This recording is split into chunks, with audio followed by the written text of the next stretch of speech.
What's good, everybody? We're back. Podcast 51. Wow, man. Feels great.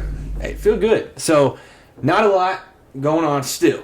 But NFL, some football news, and a couple coaching news. One sad and one kind of crazy. But to start out, got to bring up the hometown high school. We said it last week. They won state in 6A. The quarterback, Travis Egan, has now won Mr. Football. So he's won Max Preps Player of the Year. 6A Player of the Year, and then the Coach of the Year. So now Mr. Football to top it off. You got to think the offers start rolling in.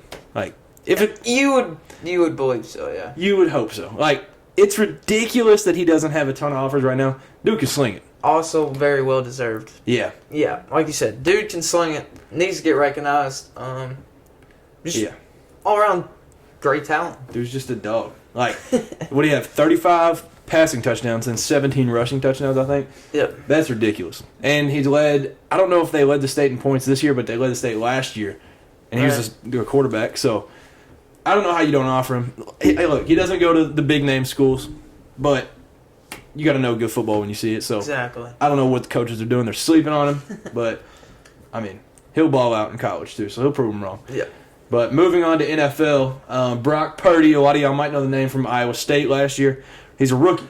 First half versus the Buccaneers this past weekend, 14 of 18, 185 passing yards, 3 touchdowns, and they led 28-0. So he said, you know what, I'm playing the GOAT. Yep. He said, move to the side, old head. I'm about to show you how to play. So they won the game 35-7. It was kind of like the second half. I put the first half because he went crazy. Yeah. Second half was kind of like, just hold the lead. So, yeah, Brock Purdy might be the truth, man. He might be it. He might be that guy. Like, everybody was worried because they can make the playoffs, obviously. But then they're like, Jimmy G gone, Trey Lance gone. Yep. What are they going to do? They found a solution. So, he's been going crazy. Speaking of the NFC West, some sad news. Very sad news. And most of y'all might know, in the first minute of the game, Kyler Murray, Cardinals quarterback, tears his ACL. Non-contact injury. Those are, in my opinion, always the worst. It was kind of like Hendon Hooker's, too. Exactly. It was kind of the same thing. Went to make a cut, went to make a move, and his knee just gave out on him. I mean, it's just a freak thing. It's weird how stuff like that happens. But it's, praise out to him for a good recovery. And, yeah. Colt McCoy got the job, though, so that's like our childhood college QB. And Colt McCoy, when he plays, he's not bad. He played good. He's a solid quarterback. He got sacked 6 times, I think. So, I mean, when he's got the time, he's making something happen. So. Exactly. Colt McCoy played for Texas, right? He balled out at Texas. Yeah, he was a Heisman finalist in 2008 and 2009. Yeah. So, obviously, didn't end up winning them. But, yeah, he balled out. Yeah. So, some more NFL. The Lions. Shout out to the Lions. They've won their 5 of last 6 games. I hope the world can see now what's really going on out here, because it's getting ridiculous. It's really ridiculous. Yes, man. This is ridiculous, man. Ridiculous. So they're currently 6-7. Yeah, that's crazy. So, Super Bowl contender, Super Bowl favorite, maybe. Hey, stop the cap. I don't Jamal know, Williams MVP. Hey, they're playing good though. Yeah. I would say the defense, as long as the defense continues to just do good enough, that offense can be dangerous. Like That's what I'm saying. Yeah, like Jared Goff, he's a good quarterback. He gets a lot of hate. I feel like he does. He does a lot. The Lions, if they get their defense fixed, I feel like they can really do something. Because they got a good offense, in my opinion. Yeah. And y'all remember the name Jameson Williams? Was it the SEC championship or was it the playoff where he tore his ACL? I know it was one of those two. It might have been the championship, right? I think it was before the playoffs. Yeah. But yeah, so he tore his ACL then, and then that was his first game back. Scored a touchdown. So good for him. There you go. And that's also just another piece. So they're going to be dangerous going forward.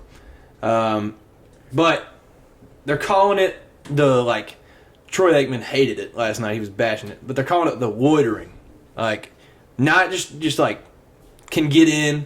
They're calling it the loitering. So the teams they have a chance to get in. So the Patriots, Chargers, and Jets are all tied for the last playoff spot. But as of right now, the Patriots would have that tiebreaker. They're all, I think, 7-6. But so tell me which one, if you had to pick one of these, to go. Okay. So the Patriots, obviously 7-6, they play at the Raiders versus the Bengals at home, Dolphins at home, and at the Bills. You got the Chargers, home versus Titans, at the Colts, home versus the Rams, at the Broncos, and then Jets, home versus Lions, home versus Jaguars, at the Seahawks, at the Dolphins. Oof. So that's I probably just threw a lot at you, but schedule-wise, in my opinion, I'd say the Chargers got the easiest way, because what were their road games? It was at the Broncos and at the Colts. So Yeah. I think Yeah, definitely Chargers. Definitely not the Jets. Because that's no. a tough little stretch. tough way to wrap up the season for them, but Yeah. and I mean they've obviously had a great start to the year. We've talked about them a little bit. I don't think it would be very tough for them to make it. Yeah. So Yeah, I can see it. Chargers definitely. yeah, Patriots, if they shock some people, then we might be seeing them. But I don't know. Yeah. So some more NFL.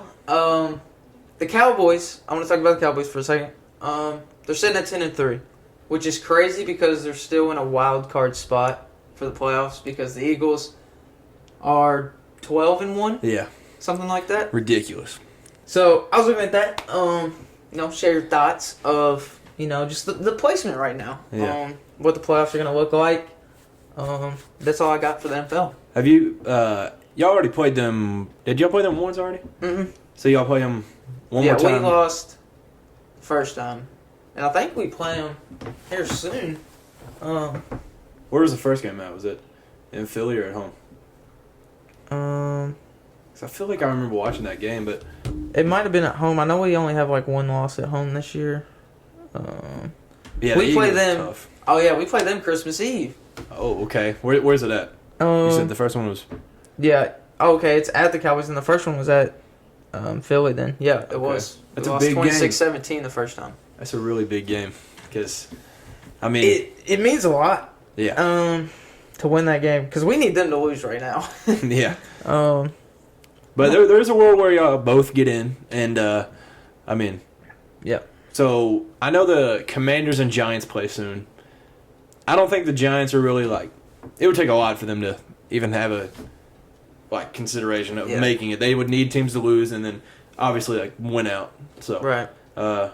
But yeah, I mean, y'all, the NFC East, man, it's a crazy race to wind down the season. It's crazy to think that the NFC East is like this Yeah, year. everybody always jokes on it, and then Then we got, maybe, possibly, arguably, the best two teams yeah, in the and divisions. everybody thought the AFC West was going to be crazy, and that one's not good. So I don't know. Well, I mean the Chiefs, obviously, but So the Eagles stretch, I'm looking at it here. They got the Bears, and then us, the W. Cowboys, and then Saints and Giants. So not a boring, not a Mid. tough schedule. Yeah, mid. So I don't know. y'all got to give them We'll an L. see. But we also said that they would definitely beat the Commanders, and we saw what happened. So maybe they can drop one of those. We'll see. Anybody For can sure. beat anybody at any certain time. Exactly. So moving on to college basketball. This was one of the two head coaching news that I was talking about. I don't know if you saw this. Texas head coach Chris Beard got arrested. So third-degree assault to a family member. On a family member. So, he's been suspended without pay until further notice. And they almost lost last night without him to Rice. But this charge, you think he's gone? I don't know. I was kind of wondering the same thing because, whenever you hear, third-degree assault, you got to assume they fire him. But I don't know. I don't know what they do. I feel like this will last a long time. The Suspension without pay. And they'll try to figure some things out because And then it'd be risky to take him back. You'll get a lot of just hate for it. So, I don't know. If you're the athletic director, you firing him right now? I don't know. With it being third degree, first degree is the worst. Second degree, okay. Let me back up. Assault, never good. Yeah. And what I heard was third degree is either if it's a recurring thing or if you choked a family member. Oh, wow. So, Yeah. you got to assume he choked. I don't know. You got to think what's best for the program. Like you said, you keep them. There's going to be some people unhappy. You let them go. I feel like there's also going to be people unhappy just with how Texas is. I think they've been playing fairly good. Very good. This is their best start in a long time. I don't remember. Yeah. They've got one loss right now, and it was to a ranked Illinois. So Yeah. Okay. Well, there you go. So it can go either way. I think that's why suspended without pay until further notice, so they can kind of talk about it and come to a conclusion.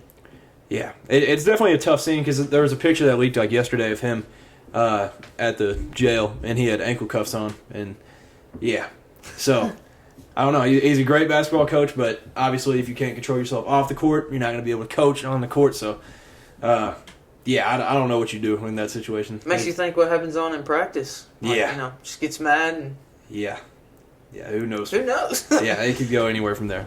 But talking about the hottest team in the country, number 8 Alabama went to number 1 Houston and gave Houston their first loss of the season. So they went on the road and won 71-65. And some cool facts about it: second time Alabama's beat number 1 this season. So North Carolina before, now Houston, first team to beat 2 number 1 teams before January 1st in 60 years. Bro, Dad. Yeah. Dude, the SEC is tough. I don't care what nobody says. Like, I think we've got 6 ranked teams right now. Mississippi State is not bad. They're undefeated, but it's tough to see like their schedule. And then obviously Arkansas, Kentucky, Tennessee, and Alabama. Like, it's going to be a tough conference this year, and all the teams are like deep, throughout the whole conference. So, and this is something I haven't really talked about much because I don't want to, I don't want to punch down, but it's something to talk about. Louisville basketball is historically horrible. Right, so they go on the road and they play 1-9 Florida State, and that's where you got to think they've got a chance, right? Mm-hmm. The spread was 10, and they lost by 22. Wow, bro, that's crazy. So they're 0-9, and they haven't come within 7 points of the spread this season. So even Vegas doesn't understand how bad they are. That's how you know that they're just awful. Yeah. And I was looking. They're favored in one game the rest of the season, and it's Florida A&M. That's won one game. So that's terrible. You got to change something. Something's got to change. They've got. I get people say they don't have talent. They've got enough talent to beat some of these teams. Like Florida State's bad. Yeah. And they made them look like a Final Four contender. Like D1, ACC. Like you're not bad. You just got to figure something out. Coaching, I don't know what's going on, but yeah, they're like you said. It's even a Louisville fan would agree this is like historically bad. Yeah, on the verge. So there's my question. So obviously Kenny Payne's first year, he's trying to rebuild them. But say they go, if they just win the games they're favored, lose all the games they're not favored in. Say they go 1-30. Can you keep Kenny Payne and say he's trying to rebuild? I don't know.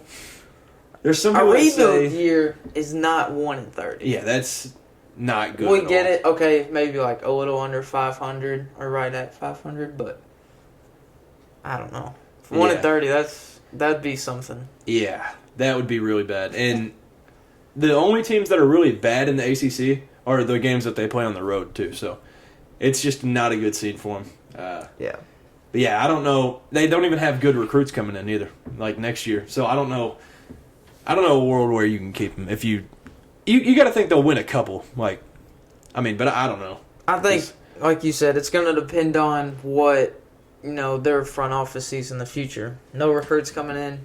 Yeah, it's probably leaning towards more getting rid of them. And that's like their legend. Kenny Payne's like a Louisville legend, and they're like, Kenny won those games at Kentucky. They talked all this crap, and now depends on what they want for the program. They keep him just because of who he is, or they let him go and try to change something. Yeah, I think you got to change something. Like if y'all win 5 or less, you've got to move on because, we talked about it a little bit. If you go through the Blue Bloods, that's probably the 7th or 8th best job in the country. That's like an historic program. Like they've won championships through time, and they've consistently been good. And you can't let a 5-win season no. Kentucky. We went 9-16, and I was literally depressed. I couldn't imagine being a Louisville fan right now, and thank the Lord they're okay at football because I would hate to see if they were struggling there too. Yeah. So going to the good side, Kentucky basketball. We're now ranked 13th. We beat Yale Saturday. Oscar went off in the second half. He finished with 28 and 12. But here's my issue with that game. Sevier shot the ball 14 times, Casey Wallace, Antonio Reeves, and C.J. Frederick shot it combined 13. And those are our shooters. Those are our scores. So I don't think you can let your – I don't know how tall Severe is, 5'8" maybe. I don't think he can be the guy shooting more shots than your true scores. So Got to get it to your shooters. yeah, they've got to have more confidence, and we're going to need them in big games. So you've got to shoot well against Yale. But yeah, so we play number 16 UCLA Saturday, and this is a must-win game. UCLA is a very good team, very veteran heavy. They got like 45-year-olds on their team. It feels like because they've got tons of seniors, and but yeah, we need a big ranked win. This is neutral site. Will be in New York, so yeah, it's a must-win situation this weekend. So moving on to Tennessee basketball. We also have another big game coming up. They're hot too. We will play number 9 Arizona this coming Saturday, so that's exciting. Very good basketball team. Yeah, I think they got one loss right now. Yeah. So but Tennessee, we move. We're now ranked number 6. We had a big win over number 13 Maryland. Kind of close, 56-53. We played good in the first half. Maryland really picked it up in the second half. big time. And brought it close. I think we were up 17 at half, something like that. Yeah, I think it was 34-17 at half. Yeah, And then Maryland flipped the switch, but we got out of that when we escaped. I think it's a good thing, though, like battling through adversity like that, being able to win if you're Tennessee there. So I think it's a good win. Yeah, it's a good look to be able to hold out and get the win. I seen that Zakai Ziegler won MVP from the game. I think they said it was like the Hall of Fame something game. It was in, was it Brooklyn? Is that where that was? Something like that, yeah. I couldn't remember. But, so, I guess that talk with Coach a couple weeks ago really fired him up. Yeah. So you got it going. So, good win for Tennessee. Need that from your point guard, too, so that's definitely good for y'all. So some sad news. Obviously, both of us, some of the biggest college football fans in the world. Yeah. Diehard fans. And one of the most iconic coaches in college football history, Mike Leach. So he was hospitalized this weekend due to personal health issues. It was a heart attack and led to like a little bit of brain damage. But he passed away this morning, December 13th. It was like, 8:30 or 9? He died at 61 years old. So I know we've both got like crazy, like tons and tons of memories of just like seeing him. And we both talked about he's such a like legendary coach. Great coach, great guy. I mean, it was so sudden. Yeah. You know, it's crazy. Like they just won the Egg Bowl like 3 weeks ago. Mm-hmm. And then now this happened. So Mike Leach and Hal Mumme were at Kentucky in like 98. So when Tim Couch was there, and they were the first coach to bring air raid to college football. So probably a lot of y'all know what that is, and that completely changed football. So he was the OC at Kentucky and the QB's coach. So yeah, he's got Kentucky connection, but he's honestly got a connection everywhere because there's so many. You know how people say Rick Pitino tree in basketball, like everybody that was under him. Mm-hmm. He's got one of the best trees ever. So this is just some of the names that were either coached by him or coached under him. So Dana Holgerson, Cliff Kingsbury, Lincoln Riley, Sonny Dykes, Neil Brown, and Tennessee's own Josh Heupel. So they were all coached by him or coached under him. So it's just crazy. His knowledge for football, even when Nick Saban says this, you know he's smart. He said he's one of the most knowledgeable like football coaches of all time. Whenever you talk to him, you learn something every single time. And so that's just like a little bit of how amazing of a guy he was. And he just brought so much humility and humor to the game. So he'll definitely be missed all over the country. I'm sure Mississippi State will have some sort of ceremony or something for him here soon. But yeah, it's crazy. Yeah, it's so sad. And we had talked about it. I didn't think they were going to play in the bowl game, but they'd said this is what Mike Leach would want. So they're going to do it. Defensive coordinator's taking over, right? I didn't see anything, but I would assume one of the coordinators. You said defensive coordinator will be taking over. I think they said before he passed, when he got hospitalized, that their defensive coordinator was taking over while he's gone. But yeah, I'm pulling for him though, definitely. But yeah, there's millions and millions of clips of him just being the funniest dude ever, and So that'll like, there's so much like funny videos like that you can just find of him and like, I don't know, like, so I was telling Cade too, I was able to witness Mississippi State came to Kentucky this year, and I went to the game, so I was able to witness his last game in Lexington. So I didn't think anything of it at the time, but now it's like I'm very glad I went to that game. But yeah, innovative and just a legendary coach. Like even like you're not a big fan of him, but Lane Kiffin was even reaching out, and that's a rivalry, but rivalry to the side. He was sharing like kind words. So definitely prayers for him, his family. All the close friends, and honestly, the Mississippi State football players, I couldn't imagine being a player under him and going through that. So, Yeah. And like just during a season, like having a coach go like that. Yeah. But At the end of the day, like football creates family, and you could just tell that, throughout the NCAA, everybody's just reaching out and sending prayers and everything. Yeah. That's just how football is, rivalry or not. Everybody's family at the end of the day and care for one another. And Yeah, and like you said, it creates family. Like you're with football coaches and players, and like more than you are with your family for most of the year. So basically, you basically live with them. So yeah, definitely prayers for them and the coaching staff too. It's like you're with them numerous hours of it every day. So yeah. But moving on to some other college football, we didn't even make a pick on this. I don't know where my brain was at on why we didn't do this, because this is one of the most iconic games. I look forward to it every year. Army versus Navy. If y'all haven't seen the uniforms, I'll try to throw up a picture. Beautiful uniforms, as always. Very. Never disappoint. So it fit the spread. So at the end of regulation, tied 10-10. That's just football right there. That at its finest. Hard-nosed football. Exactly. So this was the first overtime in series history, the first one out of 123 matchups. So in the first overtime, both teams scored on the first play.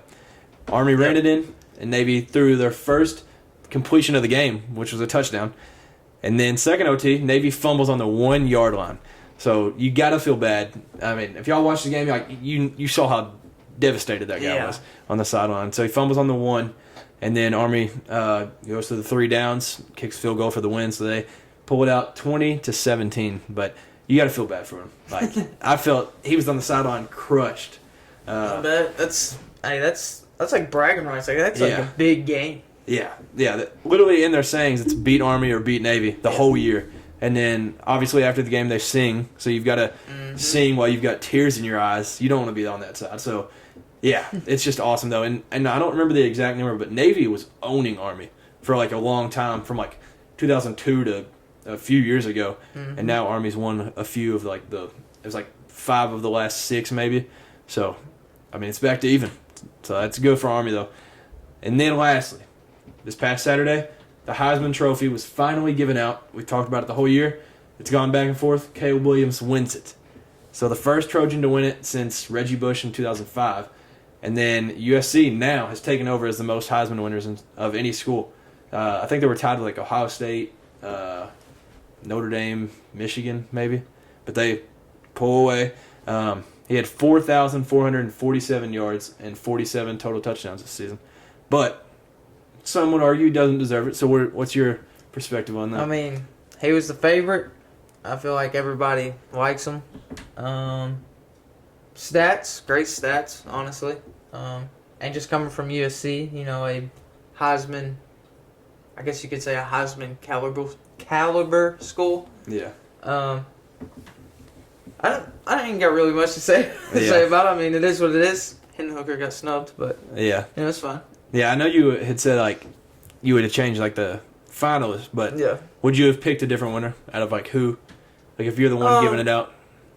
Maybe. It could go either way. All of them up there, I think it was, well deserved, I guess.